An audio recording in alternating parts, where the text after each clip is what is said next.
Hello everyone, good morning. एक बार फिर से आप सभी का क्रेजी जी के ट्रिक के डेली करंट अफेयर की सीरीज में स्वागत है।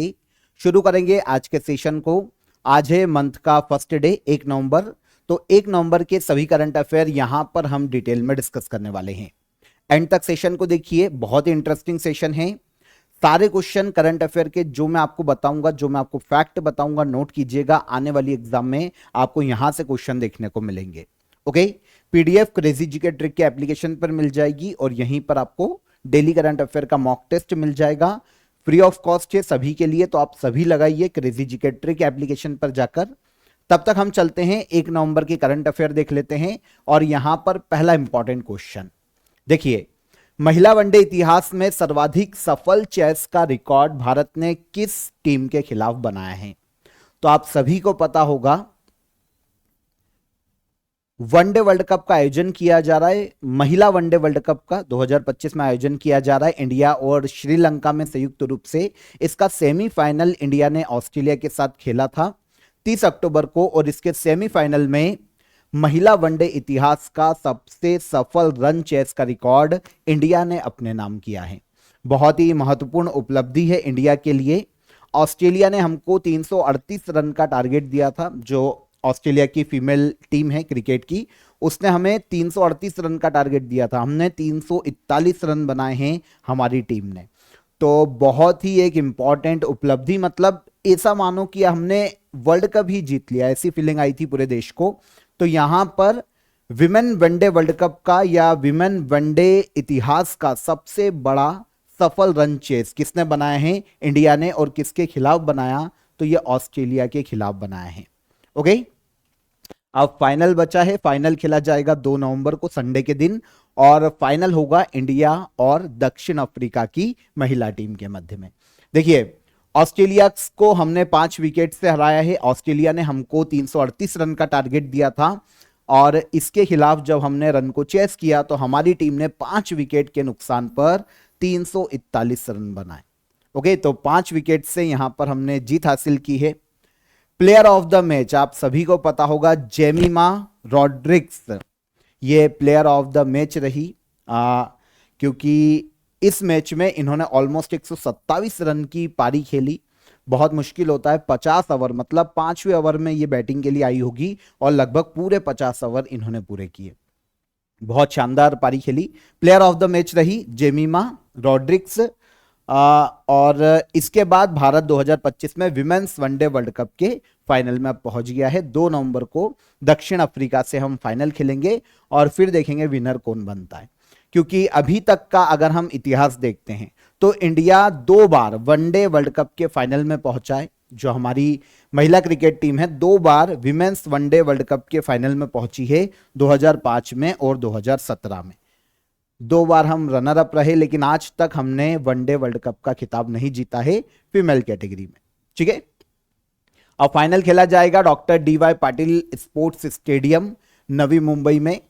सेमीफाइनल जो हमने रन चेस किया वो भी इस स्टेडियम में खेला गया था। अभी जो विमेंस क्रिकेट वर्ल्ड कप है 2025 का 30 सितंबर को शुरू हुआ था, 2 नवंबर तक इसका आयोजन किया जा रहा है। इंडिया और श्रीलंका संयुक्त रूप से इसको होस्ट कर रहे हैं। 8 टीमों ने यहां पर पार्टिसिपेट किया था। और ये विमेंस क्रिकेट वर्ल्ड कप का इस बार 13वां एडिशन है। ओके, 1978, 1997, 2013 के बाद इंडिया चौथी बार इसको होस्ट कर रहा है, women's cricket world cup, one day world cup. ठीक है, तो 2025 में एक बार फिर से इंडिया और श्रीलंका में इसका आयोजन किया जा रहा है। लेट्स सी, फाइनल हम कल देखेंगे, कल क्या होता है, फिर हम बात करेंगे फाइनल की। चलिए सेकंड क्वेश्चन पर आते हैं। चर्चित एनी एयरबेस किस देश में स्थित है? एक एयरबेस काफी सुर्खियों में रहा है जिसका नाम है एनी एयरबेस, और यह हमको देखने को मिलता है तजाकिस्तान में। आंसर डी यहां पर सही हो जाएगा। तो तजाकिस्तान में, यहां पर अगर आप लोकेशन देखेंगे तो ये तजाकिस्तान है, और यहां पर आपको एक एयरबेस देखने को मिलेगा, एनी एयरबेस। एक और एयरबेस है यहां पर, फरखौर एयरबेस। ये दोनों ही इंडिया के कंट्रोल में थे। इसमें से फरखौर एयरबेस अभी भी हमारे कंट्रोल में है, लेकिन जो एनी एयरबेस है वो अब इंडिया ने पूरी तरीके से खाली कर दिया है, क्योंकि इंडिया और तजाकिस्तान, आंसर ले लिया हमने तजाकिस्तान, इंडिया और तजाकिस्तान के मध्य में एक डील हुई थी 2002 में, और इस डील के तहत तजाकिस्तान का एनी एयरबेस तजाकिस्तान ने हमको दे दिया था। एयरबेस के रूप में हम इसको यूज कर रहे थे। 20 साल का ये एग्रीमेंट था हमारा। तो तजाकिस्तान के साथ हमने संयुक्त रूप से इसको कंट्रोल किया। 2022 में ये जो एग्रीमेंट है फिर से रिन्यू नहीं किया गया। माना जाता है कि चाइना के दबाव में, चाइना के प्रेशर में तजाकिस्तान ने इस एयरबेस को वापस, जो एग्रीमेंट हुआ था इंडिया और तजाकिस्तान के बीच का, इसको रिन्यू नहीं किया। तो उसके बाद फिर ऑब्वियस सी बात है, इंडिया को अब इसको खाली करना पड़ा, और फाइनली अब 2025 में इंडिया ने इस एयरबेस को पूरी तरीके से खाली कर दिया है। दूसरा एयरबेस था ये तजाकिस्तान में, जिस पर इंडिया का कंट्रोल था। फरखोर एयरबेस पर अभी भी इंडिया का कंट्रोल है एग्रीमेंट के तहत, और भारत का दूसरा ओवरसीज एयरबेस था ये तजाकिस्तान में, एनी एयरबेस। तो अब एनी एयरबेस से हमारा कंट्रोल चला गया है, हमने खाली कर दिया है। तो किस देश में ये क्वेश्चन आ सकता है, तो तजाकिस्तान में देखने को मिलेगा। ओके, तो रिन्यू नहीं हुआ कॉन्ट्रैक्ट या एग्रीमेंट, इसलिए हमने इसको खाली किया है। 2025 में पूरी तरीके से खाली। चाइना और रशिया, इन्होंने प्रेशराइज्ड किया था। स्पेशली चाइना और रशिया की अभी जो मित्रता है बहुत ज्यादा बढ़ती जा रही है पिछले कुछ सालों में। तो वैसे तो रशिया इंडिया का भी अलायंस है, लेकिन चाइना की अभी बात उसने ज्यादा मानी इस मामले में, और क्योंकि चाइना को यहां पर थ्रेट दिख रहा था, और इंडिया का अगर इन एयरबेस पे कंट्रोल रहता, तो जो मिडिल एशिया का, जो मध्य एशिया का जो, अगर हम फ्रेमिंग देखें, अगर हम क्षेत्र देखें, तो वहां पर इंडिया की डोमिनेंस बढ़ती जा रही थी। इसीलिए चाइना नहीं चाहता था कि इस पर हमारा कंट्रोल रहे, तो इन्होंने प्रेशराइज किया तजाकिस्तान को, और तजाकिस्तान ने हमारे एग्रीमेंट को रिन्यू नहीं किया। तो एनी एयरबेस अभी सुर्खियों में था। गिसार एयरबेस के रूप में भी इसे जाना जाता है, ठीक है। तजाकिस्तान में एक कॉरिडोर है अफगानिस्तान में, जिसका नाम है वखान कॉरिडोर, जिससे ये बहुत पास में, और ये चाइना के लिए थ्रेड बन रहा था। अगर आप मैप पर देखेंगे ना, तो देखो ये कॉरिडोर आपको देखने को मिलेगा, कॉरिडोर डी वखान। ये कॉरिडोर चाइना के लिए एक रूट की तरह काम करता है। तो अब अगर तजाकिस्तान में मान लो यहां पर कहीं पर इंडिया का एयर बेस है, तो चाइना को इन फ्यूचर थ्रेट रहता, क्योंकि इधर से दक्षिण में पीओके का क्षेत्र है, पूर्व में चाइना है, पश्चिम में पाकिस्तान आपको देखने को मिल जाएगा, और तजाकिस्तान में एयर बेस है। तो इन फ्यूचर इंडिया जो मध्य एशिया का पार्ट है, वहां पर एक तो अपनी डोमिनेंस को ज्यादा स्ट्रांग करता, और इन देशों के लिए थ्रेट बना रहता इंडिया, ऐसा इनका मानना है। वैसे हम अपनी डोमिनेंस बढ़ाते तो ऑब्वियस सी बात है हम मजबूत कंडीशन में होते, लेकिन चाइना ये देख नहीं पाता। तो इसीलिए अब हमारा इस एयरबेस से अभी के लिए कंट्रोल चला गया है। इन फ्यूचर देखा जाएगा, है ना। कभी भी ना तो दुश्मनी परमानेंट होती है और ना ही दोस्ती परमानेंट होती है। जब हम ग्लोबल चीजें देखते हैं, जब हम देखते हैं कि वर्ल्ड में क्या चल रहा है, तो हमको समझ में आता है कि कुछ भी परमानेंट नहीं है, नथिंग इज परमानेंट। तो हो सकता है इन फ्यूचर वापस ये हमारे हाथ में आ जाए, या फिर कहीं हम दूसरी जगह पर मध्य एशिया के किसी और देश में, मंगोलिया में कहीं पर एयरबेस बना ले, लेकिन अभी के लिए तो ये हमारे साथ नहीं है, ये एयरबेस हमारे हाथ से चला गया, ठीक है। तो अफगानिस्तान में आपको समझ में आ गया। वाखान कॉरिडोर की अगर बात करते हैं, तो ये अफगानिस्तान में कॉरिडोर देखने को मिलता है। आगे बढ़ेंगे। मध्य प्रदेश में चीतों के पुनर्वास के लिए तीसरी साइट के रूप में किस सेंचुरी को चुना गया है? भारत में चीतों का पुनर्वास एक ही जगह पर किया जा रहा है, मध्य प्रदेश के पश्चिमी क्षेत्रों में। स्पेशली अगर हम देखें तो एमपी में एक कुनो पालपुर नेशनल पार्क है, जहां पर 2022 में एशियाई चीतों को लाकर बसाया गया था। कुनो पालपुर नेशनल पार्क एमपी के श्योपुर जिले में आता है। तो यहां पर बसाया गया था नामीबिया से अफ्रीकी चीतों को लाकर।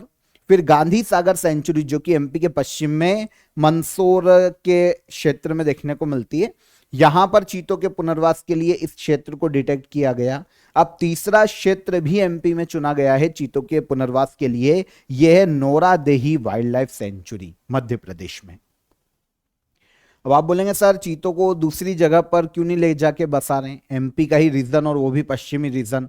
तो उसका कारण है मालवा, है ना। मालवा की जो जलवायु है, एक चीनी यात्री कभी भारत आया था, चीनी यात्री जिनका नाम था फाहियान, चंद्रगुप्त के दरबार में ये आए थे उज्जैन में। तो उस समय फाहियान ने मालवा की जलवायु को विश्व की सर्वश्रेष्ठ जलवायु बताया था। तो चीतों के पुनर्वास के लिए जो मालवा रीजन है ना, ये बहुत ही शानदार जगह है, स्पेशली चीतों के सर्वाइवल के लिए।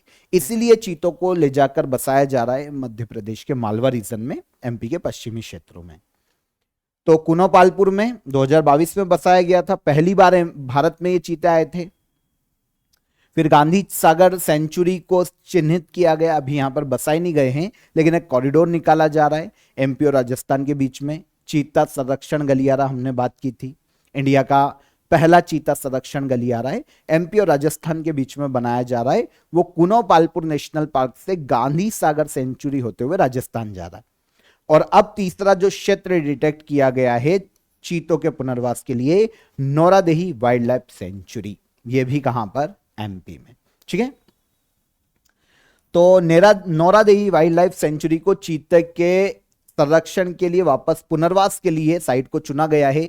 नामीबिया से यहां पर भी चीतों को लाकर छोड़ा जाएगा। तो तीसरा प्लेस हो गया कुनोपालपुर, गांधी सागर के बाद नौरादेही सेंचुरी। आपको पता है नौरादेही सेंचुरी की अगर हम बात करते हैं तो एमपी की सबसे बड़ी वाइल्ड लाइफ सेंचुरी। एमपी के जो बीच का एरिया, मध्य का एरिया है, वहां पर सागर, दमोह, नरसिंहपुर जैसे जिलों में इसकी लोकेशन देखने को मिलती है, स्पेशली रायसेन है ना, यहां पर यह फैला हुआ है। 1197 स्क्वायर किलोमीटर इसका एरिया है, काफी बड़ा है। 1975 में इसकी स्थापना की गई थी। सबसे बड़ी वाइल्ड लाइफ सेंचुरी एमपी की नौरादेही वाइल्ड लाइफ सेंचुरी। अगर हम इंडिया में चलते हैं और इंडिया की इंपॉर्टेंट सेंचुरीज पर नजर डालते तो एक पेरियार वाइल्ड लाइफ सेंचुरी बहुत एग्जाम में पूछी जाती है, ये केरला में देखने को मिलती है। एक केवलादेव या घाना बर्ड सेंचुरी राजस्थान में भरतपुर के आसपास। चंद्र Prabha wild life sanctuary Uttar Pradesh में है। नल सरोवर बर्ड सेंचुरी गुजरात में है। पेंच वाइल्ड लाइफ सेंचुरी ये एमपी और महाराष्ट्र में दोनों जगह पर ये फैली हुई है। एमपी के दक्षिण में जहां पर बॉर्डर है एमपी और महाराष्ट्र की, वहां पर देखने को मिलती है। और एक दाम्फा वाइल्ड लाइफ सेंचुरी ये देखने को मिलेगी पूर्वोत्तर भारत में, मिजोरम में। तो इनको भी एक बार देख लीजिएगा, क्वेश्चन यहां से भी हमसे एग्जाम में पूछा जा सकता है। इवन काफी क्वेश्चन पूछे गए हैं एग्जाम में, तो ये देख लीजिए। आगे, भारत के 90वें शतरंज ग्रैंड मास्टर कौन बने हैं? इंडिया के 19th शतरंज या चेस ग्रैंड मास्टर ये बने हैं इलामपर्थी एआर। ठीक है, इलामपर्थी एआर, ये तमिलनाडु के चेन्नई के रहने वाले हैं। ये भारत के 19th चेस ग्रैंड मास्टर के रूप में इनको खिताब दिया गया है। इंटरनेशनल चेस फेडरेशन के द्वारा एक उपाधि दी जाती है ग्रैंड मास्टर की चेस प्लेयर को। तो ये भारत के 90वें शतरंज चेस ग्रैंड मास्टर बने हैं, चेस ग्रैंड मास्टर बने हैं 90वें। ठीक है, तो इलामपर्थी एआर कहां से आते हैं? ये आते हैं तमिलनाडु चेन्नई से। वैसे कुछ समय में हमको जो अधिकतर चेस ग्रैंड मास्टर मिले हैं वो दक्षिण भारत से मिले हैं, और उसमें भी स्पेशली तमिलनाडु से। तो ये भी तमिलनाडु के चेन्नई के रहने वाले। ठीक है, 16 साल की इनकी एज है। इनकी फिडे रेटिंग देखें ना तो 2518 है वर्तमान में। 2500 से ऊपर होती है ना तो चेस ग्रैंड मास्टर का टाइटल मिल जाता है। इनके पहले अगर हम भारत के 89th शतरंज ग्रैंड मास्टर की बात करें तो ये रोहित कृष्णा एस हैं, ये भी तमिलनाडु के रहने वाले। और अब इलामपार्थी एआर ये भी तमिलनाडु के रहने वाले। फिडे के द्वारा, जो कि इंटरनेशनल चेस फेडरेशन है ना, उसके द्वारा दिया जाने वाला टाइटल है ग्रैंड मास्टर का। अब देखिए, अगर हम फिडे की बात करते हैं तो पूरे वर्ल्ड में चेस खेलों को गवर्न करने वाली बॉडी है, संस्था है। पूरे वर्ल्ड में चेस खेलों के लिए पॉलिसीज बनाने के लिए, है ना, जो नियम होते हैं उनको बनाने के लिए ये संस्था ही कार्य करती है। और जो इंटरनेशनल चेस इवेंट है वो भी यही संस्था आयोजित करती है। ठीक है, 20 जुलाई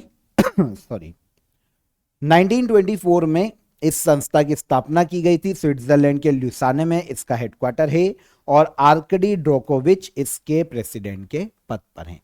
फिडे डन हो जाता है। आगे चलिए, मैनुअल फ्रेडरिक जिनका हाल ही में निधन हो गया, किस खेल से संबंधित है? मैनुअल फ्रेडरिक ये आते हैं केरला से। केरला में ये भारत के बहुत ही फेमस हॉकी प्लेयर हैं। हाल ही में इनका निधन हो गया मैनुअल फ्रेडरिक का। आपको पता है केरला राज्य से पहले व्यक्ति हैं जिन्होंने ओलंपिक में कोई मेडल जीता है। हालांकि हॉकी जो है ना वो टीम इवेंट होता है, मतलब टीम में खेला जाता है हॉकी, लेकिन फिर भी केरला के पहले व्यक्ति थे जिन्होंने ओलंपिक में कोई मेडल जीता हो। ये हैं फ्रेडरिक मैनुअल फ्रेडरिक। ठीक है, 80 वर्ष की आयु में इनका निधन हो गया। फेमस हॉकी प्लेयर, केरला के कन्नूर के रहने वाले।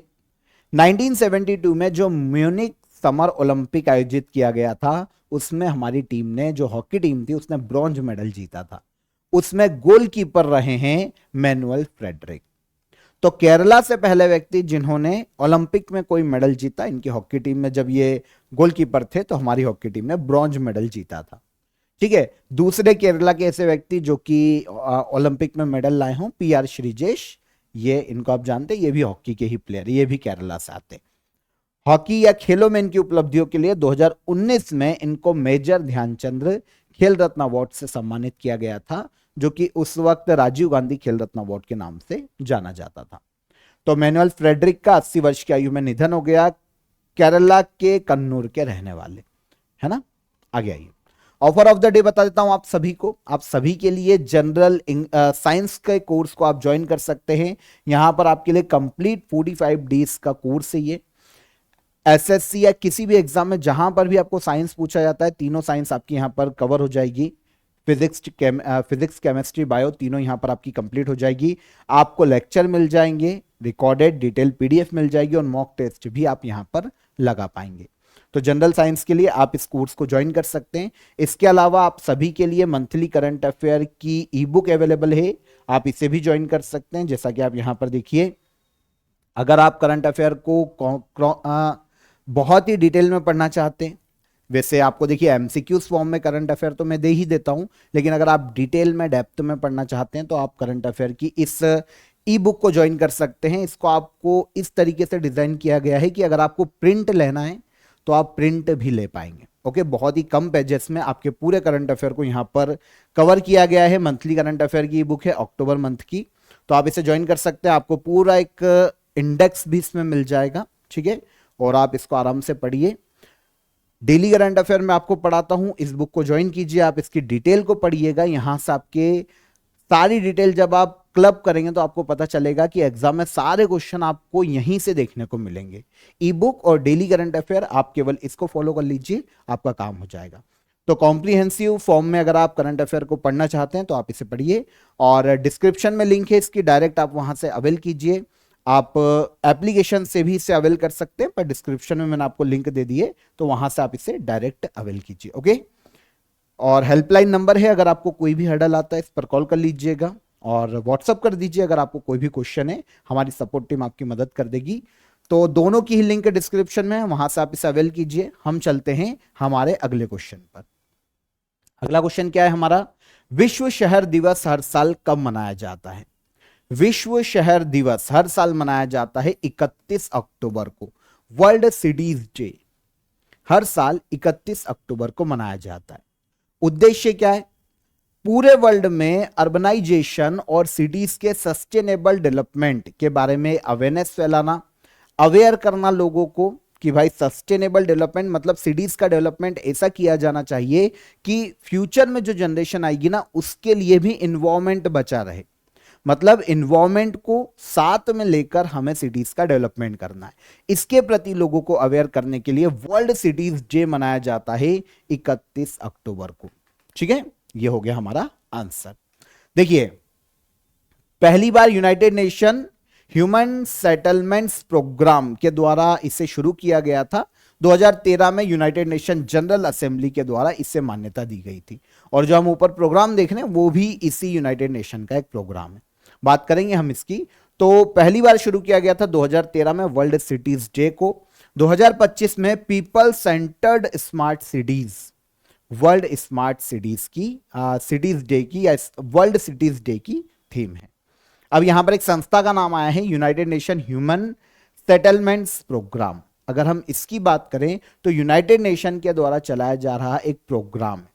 दुनिया के में सभी को शेल्टर मिल सके, सभी को रहने के लिए जगह मिल सके और सस्टेनेबल अर्बन डेवलपमेंट किया जा सके, इसके उद्देश्य से यूनाइटेड नेशन का ये प्रोग्राम चलाया जा रहा है।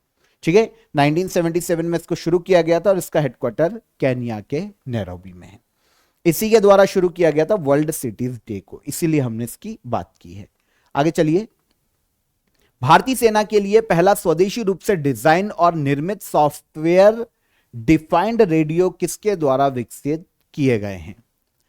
तो इंडियन आर्मी के लिए पहला स्वदेशी रूप से डिजाइन और निर्मित सॉफ्टवेयर डिफाइंड रेडियो, इन्हें विकसित करने का श्रेय दिया जाता है डीआरडीओ को। तो डीआरडीओ ने इसकी टेक्नोलॉजीज को विकसित किया है, टेक्नोलॉजी को विकसित किया है और डीआरडीओ की इस टेक्नोलॉजी के आधार पर सॉफ्टवेयर डिफाइंड रेडियो बनाएगा अब बीईएल, अब भारत इलेक्ट्रॉनिक्स लिमिटेड के नाम से जाना जाता है। तो बीईएल अब इन प्रोडक्ट का निर्माण करेगा। तो इंडियन आर्मी और बीईएल के मध्य में हाल ही में ये एक कॉन्ट्रैक्ट साइन किया गया है कि बीईएल इसका निर्माण करे। हालांकि टेक्नोलॉजी किसने बनाई है? तो टेक्नोलॉजी बनाई है डीआरडीओ ने। अच्छा, होते क्या है, अगर हम सॉफ्टवेयर डिफाइंड रेडियो की बात करें, पहले स्वदेशी रूप से निर्मित है, डीआरडीओ ने टेक्नोलॉजी बनाई है, अभी तक हम इंपोर्ट करते थे इस टेक्नोलॉजी को। अब होता क्या है, देखिए क्या होता है, एक ऐसा रेडियो जिसमें ज्यादातर काम सॉफ्टवेयर से किए जाते हैं। जो पुराने रेडियो होते हैं ना, उसमें क्या होता है कि फ्रीक्वेंसी या नेटवर्क के लिए अलग अलग हार्डवेयर का यूज किया जाता था। तो अलग अलग फ्रीक्वेंसी के लिए, अलग अलग यूज के लिए अलग अलग हार्डवेयर का यूज किया जाता था।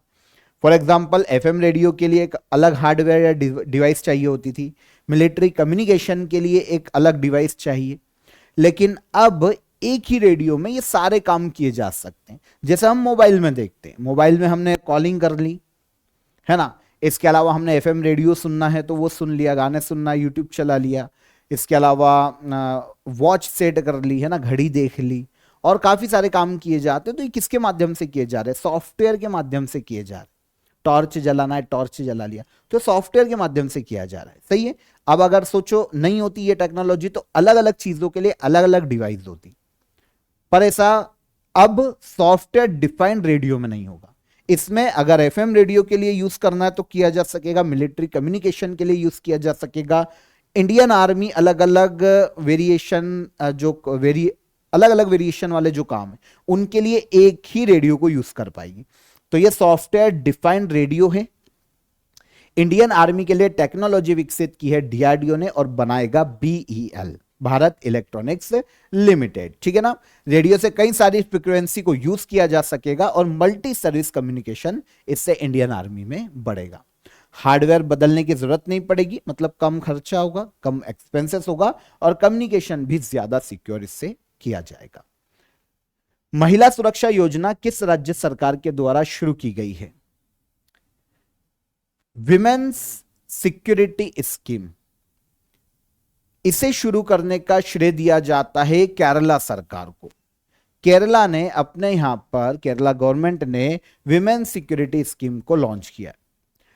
जो राज्य की विमेन है उन्हें फाइनेंशियल हेल्प इस इनिशिएटिव के तहत दी जाएगी। वैसे दो नए इनिशिएटिव भी इसी के साथ लागू किए गए, लेकिन जो मेन स्कीम है वो महिला सुरक्षा योजना है। केरला सरकार ने राज्य की महिलाओं को फाइनेंशियल हेल्प देने के लिए इस स्कीम को शुरू किया है। केरला गवर्नमेंट हर साल इसके लिए 3,800 करोड़ रुपए का बजट प्रदान करेगी। हर साल बजट में 3,800 करोड़ रुपए विमेन सिक्योरिटी स्कीम के लिए दिए जाएंगे। अच्छा, किया क्या जाएगा केरला सरकार के द्वारा इस स्कीम के तहत? जितनी भी गरीब फैमिली है, ट्रांसजेंडर कम्युनिटी है राज्य में, उन्हें फाइनेंशियल सपोर्ट दिया जाएगा। ऐसी विमेन जिनकी एज 35 से 60 साल के बीच में और उनके पास अगर अंत्योदय अन्न योजना के तहत येलो कार्ड या फिर पिंक कार्ड है तो उन्हें हर महीने 1,000 रुपए का फाइनेंशियल सपोर्ट दिया जाएगा। वैसे ये हर राज्य में ही महिलाओं को 1,000 रुपए 2,000 रुपए फाइनेंशियल सपोर्ट दिए जा रहे हैं। तो ये स्कीम भी केरला सरकार की इसी तरीके की स्कीम है। यहां पर हालांकि आइडेंटिफाई कर दिया कि एक तो गरीब महिलाओं को और ट्रांसजेंडर कम्युनिटी को यह दिया जाएगा। तो महिला सुरक्षा योजना इस नाम से शुरू की गई। केरला के ऑलमोस्ट 31 लाख महिलाओं को इस योजना का फायदा दिया जाएगा। आगे चलिए, क्लैंप पोर्टल किस केंद्रीय मंत्रालय के द्वारा लॉन्च किया गया? क्लैंप पोर्टल इसे लॉन्च किया है ministry of coal and mines ने। क्लैंप पोर्टल, ठीक है। देखिए ऑब्वियस सी बात है, कोल सेक्टर को बढ़ावा देना, मजबूत करना, ट्रांसपेरेंसी लाना इस पोर्टल का मुख्य कार्य।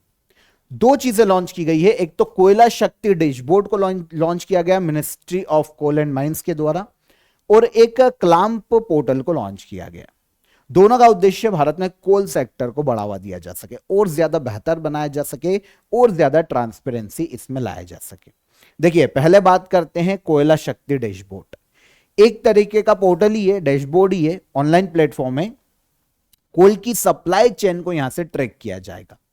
कोल माइन से लेकर मार्केट तक जहां तक जा रहा है, कोल को ट्रैक किया जाएगा। यदि बीच में पहुंचने में कोई हर्डल है ना, कोयला अपने डेस्टिनेशन तक नहीं पहुंच पा रहा है, कोई भी हर्डल है, ऑपरेशनल प्रॉब्लम है, तो उसको डिटेक्ट करेगा कोयला शक्ति डैशबोर्ड, अलर्ट भेजेगा और उस समस्या को तुरंत सुधारा जा सकेगा। तो ये तो हो गया कोयला शक्ति डैशबोर्ड। एक है क्लैंप पोर्टल। इससे क्या होगा, कोल के लिए लैंड एक्वायर किया जा सकेगा, कंपनसेशन दिया जा सकेगा और इसको डिजिटली ट्रैक किया जा सकेगा। डिजिटली सारा रिकॉर्ड अपलोड होगा और फाइनल पेमेंट के बारे में भी जानकारी मिलेगी, ट्रैक किया जा सकेगा कि किस किस जिससे जमीन अधिग्रहित की गई है उन तक पेमेंट पहुंचा है या नहीं, गवर्नमेंट के द्वारा दिया गया है या नहीं, वहां पर सारी ट्रैकिंग पेमेंट की जानकारी ट्रांसपेरेंसी के साथ क्लैंप पोर्टल पर होगी। तो जिससे भूमि अधिग्रहित की गई है उसको भी पता रहेगा, और गवर्नमेंट ने ली है तो गवर्नमेंट को पेमेंट देना बाकी है, गवर्नमेंट को भी पता रहेगा। तो ये क्लैंप पोर्टल है। तो ministry of coal and mines के द्वारा इस पोर्टल को और इस डैशबोर्ड को लॉन्च किया गया। कौन कौन सा है? कोयला शक्ति डैशबोर्ड और क्लैंप पोर्टल। लास्ट क्वेश्चन पर आ जाएं। महाराष्ट्र में कृषि सौर ऊर्जाकरण के लिए एशियाई विकास बैंक द्वारा कितने मिलियन अमेरिकी डॉलर का ऋण मंजूर किया गया है? तो महाराष्ट्र में एग्रीकल्चर में सौर ऊर्जाकरण के लिए एशियन डेवलपमेंट बैंक ने 460 मिलियन अमेरिकी डॉलर का लोन अप्रूव किया है। 460 मिलियन अमेरिकी डॉलर का लोन दिया जाएगा महाराष्ट्र गवर्नमेंट को एशियन डेवलपमेंट बैंक के द्वारा। देखिए इसके तहत जो ऐसे किसान हैं जो कि सोलर एनर्जी का यूज करते हैं या करना चाहते, उनके लिए और ज्यादा सहूलियत होगी, उनको सब्सिडी दी जा सकेगी और काफी सारे सोलर एनर्जी को एग्रीकल्चर क्षेत्र में बढ़ाने के लिए मदद मिलेगी। फॉर एग्जांपल इस स्कीम के तहत जो लोन मिला है हमको, है ना, उसके तहत 180 सोलर सब स्टेशन को अपग्रेड किया जाएगा महाराष्ट्र में। ओके, 4500 ट्रांसफार्मर्स को इंस्टॉल किया जाएगा सोलर एनर्जी को कन्वर्ट करने के लिए। 4200 किलोमीटर की पावर लाइंस बिछाई जाएगी ताकि किसानों को जो भी सोलर एनर्जी प्रोड्यूस हो रही है किसानों के पास उसको यूज किया जा सके। तो पावर लाइन को बिछाया जाएगा। सोलर एनर्जी के लिए 500 मेगावाट आवर की बैटरी स्टोरेज कैपेसिटी डेवलप की जाएगी और 5000 लोगों को ग्रीन एनर्जी फील्ड में ट्रेनिंग भी दी जाएगी राज्य सरकार के द्वारा।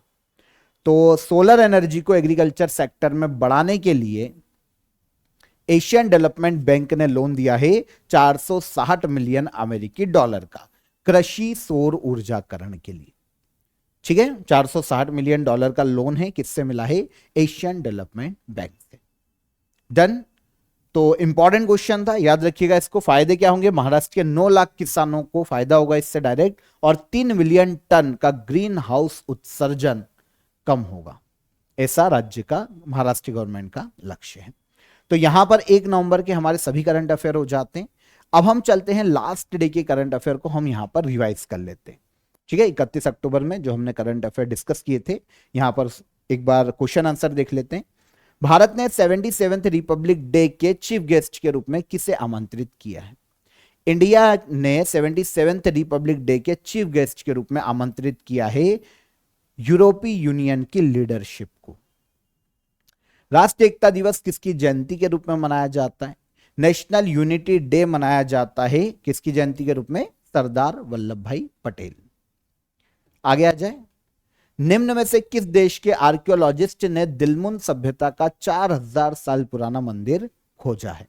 तो यह खोजा गया है दिलमुन सभ्यता का 4000 साल पुराना मंदिर कुवैत में। अमेजन फेस परियोजना किस देश में शुरू की गई है? अमेजन फेस परियोजना को शुरू किया गया है कहां पर? इंडिया में, सॉरी ब्राजील में। कहां पर? ब्राजील में। ठीक है, ब्राजील के जो वर्षा वन है अमेजन के, वहां पर ब्राजील सरकार के द्वारा शुरू किया गया। अंतर्राष्ट्रीय सौर गठबंधन की 8वीं सभा कहां आयोजित की गई? तो 8वीं सभा आयोजित की गई नई दिल्ली में, इंडिया में। एडेप्टेशन गैप रिपोर्ट 2025 किस संस्था के द्वारा जारी की गई है? एडेप्टेशन गैप रिपोर्ट को जारी किया है यूनाइटेड नेशन एनवायरमेंट प्रोग्राम ने। केंद्र सरकार ने कौन से केंद्रीय वेतन आयोग के गठन को मंजूरी दी? ये 8th सेंट्रल पे कमीशन है। द्रौपदी मुर्मू राफेल विमान में उड़ान भरने वाली भारत की पहली राष्ट्रपति बनी है। यह उड़ान किस वायुसेना स्टेशन पर आयोजित की गई? तो इसे आयोजित किया गया अंबाला वायुसेना स्टेशन पर। केंद्र सरकार ने रबी 2025 फसल सत्र के लिए किसानों को कुल कितनी उर्वरक सब्सिडी देने का निर्णय किया है? तो यह 37,952 करोड़ की उर्वरक सब्सिडी है। वर्ल्ड फूड प्राइज फाउंडेशन द्वारा 2025 में टॉप एग्री फूड प्योनियर का सम्मान किस भारतीय शेफ को दिया गया? तो यह दिया गया संजीव कपूर को।